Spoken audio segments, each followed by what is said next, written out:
My very, very clever son built this for me, and he's an absolute angel.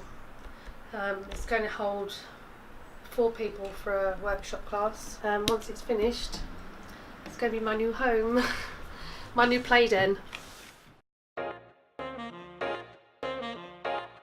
This is Lynda Robinson.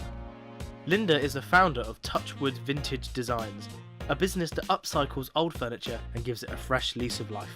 We first met Lynda at the PopUp business event in Croydon in 2016, where she arrived with nothing more than an idea. Look, there she is. We caught up with Lynda, now 2 years into her business, to see how she's getting on and to discuss the highs and lows of starting your own business. My name's Lynda. I built up Touchwood Vintage Designs about 2.5 years ago now, and it's become a passion basically. My best friend, she said to me, why don't you paint some furniture? So I sort of thought about it, and I basically went out and got a small chest of drawers, painted it, put a bit of decoupage on, and the rest is history really. I haven't stopped since. So it's just been a real adventure. Challenging, really challenging at times. I've given up a few times as well, but I'm just so glad that I stuck with it really. My life was pretty crap. I'd suffered a breakdown. I'm not ashamed of it. Why should anybody be ashamed of having a breakdown?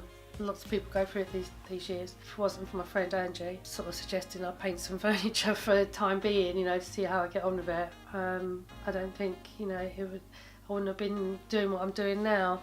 But if somebody had asked me 5 years ago, you'd be upcycling vintage furniture for a living, I would have just laughed at them basically. First year, timeline wise, was, it was just a play. Oh wow, I've got a business, It wasn't anything like that. I went to National Enterprise Allowance, and they thought I was pretty bonkers really, because who's going to buy furniture, old furniture, so they weren't interested.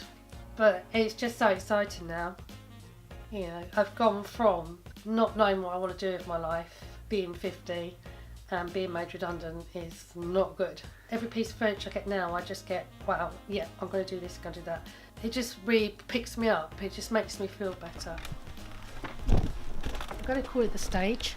So, my very, very clever son built this for me. It's going to hold 4 people for a workshop class. Once it's finished, it's going to be my new home. I'm going to have a table in the middle, and then there's going to be 4 people at each workshop basically, and I'm going to be teaching them how to upcycle a small table. One of the reasons why I want this doing is because I'm just going to be organised.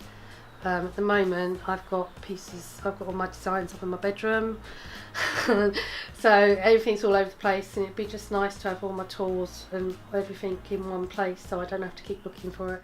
As I said, I gave up quite a few times because I hadn't sold anything, and I'd just speak to my friend and she would just say, don't give up, you've got something good there, you've got to just push forward and just carry on. 2016 was when I first started doing it, and when I look back now, my work wasn't that brilliant. And I realise that now. As you go along, you start realising what you love. If you love and you've got that passion, that obsession for it, you will do well, whatever you do.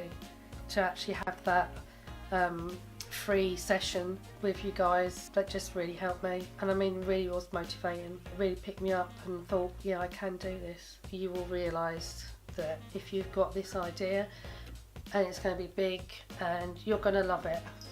That's the most important thing, I think, is go out there, meet people, meet PopUp Business School, because they are absolute diamonds and we're brilliant people. But just go along and just enjoy the day, take some ideas back, and just go with the flow and never give up. Even in those dark days, don't give up.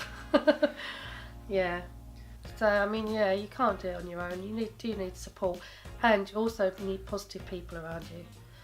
And definitely Aling and Simon are very positive people. Alan was really helpful towards me because I wasn't in a good place, but he really did sort of spur me on, I suppose. I don't like to think about the past too much, because the future is now going to be rosy. this time next year, watch out, because I'm going to be on the high street.